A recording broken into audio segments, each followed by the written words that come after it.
తెలంగాణ ప్రభుత్వ సలహాదారు కె కేశవరావు కుమారుడు వెంకట్పై కొందరు వ్యక్తులు బెదిరింపులకు పాల్పడ్డారు. బంజారాహిల్స్ ప్రాంతంలోని ఓ ఇంటి క్రమబద్ధీకరణ వ్యవహారంలో పబ్లిక్ ఇంట్రెస్ట్ లిటిగేషన్ వేస్తామని మెయిల్ చేశారు. ఇందుకోసం 3 కోట్లు డిమాండ్ చేస్తూ కొందరు వ్యక్తులు బ్లాక్మెయిల్ చేసినట్లు వెంకట్ పోలీసులకు ఫిర్యాదు చేశారు. 3 కోట్లు చెల్లిస్తే పిల్ను వెనక్కి తీసుకుంటామని ప్రతిపాదన చేసినట్లు వెంకట్ పోలీసులకు తెలిపారు. ఈ డిమాండ్కు అంగీకరించకపోవడం మరిన్ని కేసులు వేస్తామని బెదిరిస్తూ తనపై ఒత్తిడి తెచ్చినట్లు ఫిర్యాదులో పేర్కొన్నారు. వెంకట్ ఫిర్యాదు మేరకు పోలీసులు సిద్దిపేట జిల్లా కొండపాకకు చెందిన గడీల రఘువీరారెడ్డి, అన్వేష్ రెడ్డి అనే 2 వ్యక్తులపై కేసు నమోదు చేశారు. ఈ వ్యవహారంలో మరిన్ని వివరాలు సేకరిస్తున్నామని, చట్టపరంగా కఠిన చర్యలు తీసుకుంటామని పోలీసులు తెలిపారు.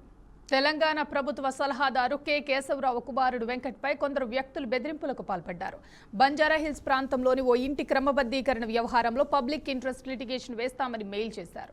అందుకోసం 3 కోట్లు డిమాండ్ చేస్తూ కొందరు వ్యక్తులు బ్లాక్మెయిల్ చేసినట్లు వెంకట్ పోలీసులకు ఫిర్యాదు చేశాడు. 3 కోట్లు చెల్లిస్తే పిల్ను వెనక్కి తీసుకుంటామని ప్రతిపాదన చేసినట్లు వెంకట్ పోలీసులకు తెలిపారు.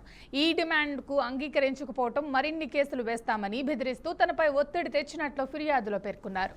వెంకట్ ఫిర్యాదు మేరకు పోలీసులు సిద్దిపేట జిల్లా కొంటపాకకు చెందిన గడీల రఘువీరారెడ్డి, అన్వేష్ రెడ్డి అనే 2 వ్యక్తులపై కేసు నమోదు చేశారు.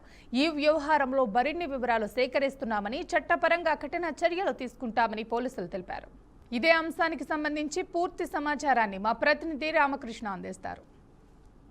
ఏదైతే కాంగ్రెస్ సీనియర్ నేత కె కేశవరావు కుమారుడు వెంకటేశ్వరరావు పోలీసులను ఆశ్రయించారు. బంజారాహిల్స్ పోలీస్ స్టేషన్ లో సిద్దిపేట జిల్లా కొండపాకకు చెందిన రఘువీరారెడ్డితో పాటు అన్వేష్ రెడ్డిపై బంజారాహిల్స్ పోలీస్ స్టేషన్ లో ఫిర్యాదు చేశారు.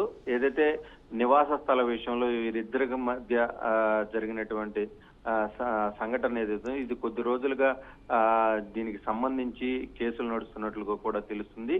ఏదైతే కేకే కుమారుడు వెంకటేశ్వరరావు ఏదైతే ల్యాండ్ ఉందో దానికి సంబంధించి కూడా డబ్బులు ఇస్తేనే దీని కేసుకు సంబంధించి ఉపసంహరించుకుంటామని చెప్పేసి ఏదైతే దీనికి సంబంధించిన సిద్దిపేట జిల్లాకు చెందిన అన్వేష్ రెడ్డి, పోలీసులు రఘువీరారెడ్డి వీళ్ళిద్దరికి సంబంధించి కేసు వాపసు చేసుకుంటాము, దాదాపుగా 3 కోట్ల వరకు డబ్బులు డిమాండ్ చేసినట్లుగా కూడా తెలుస్తుంది. సో దీనికి సంబంధించి కూడా బంజారాహిల్స్ పిఎస్ లో కేసు కంప్లైంట్ రిజిస్టర్ కూడా చేయడం జరిగింది. దీనికి సంబంధించి అసలు ఏం జరిగింది ఏంటి అనేది కూడా ఎంక్వైరీ చేస్తున్నట్లు కూడా తెలుస్తుంది బంజారాహిల్స్ పోలీస్ స్టేషన్.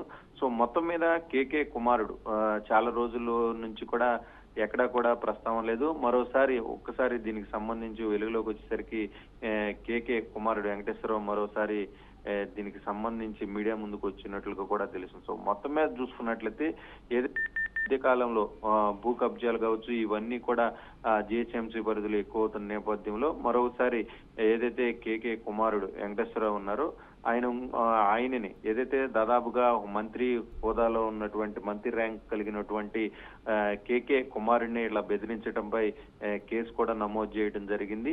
అసలు నిజ నిర్ధారణ ఏమైంది ఏంటి అనేది కూడా కేసు డీప్ గా ఎనాలిసిస్ చేసే పరిస్థితులు కేసు ఉన్నట్టుగా కూడా తెలుస్తుంది. మొత్తం మీద చూసుకున్నట్లయితే ఈ కేసుకు సంబంధించి ఎవరి తప్పు ఏంటి లీగల్ గా తెలుసుకోవాలా లేదా పోలీసుల పరిధిలో ఉందా అనే కోణంలో కూడా పోలీసులు ఎంక్వైరీ చేస్తున్నట్లుగా కూడా తెలుస్తుంది. శ్రేయ వర్మ.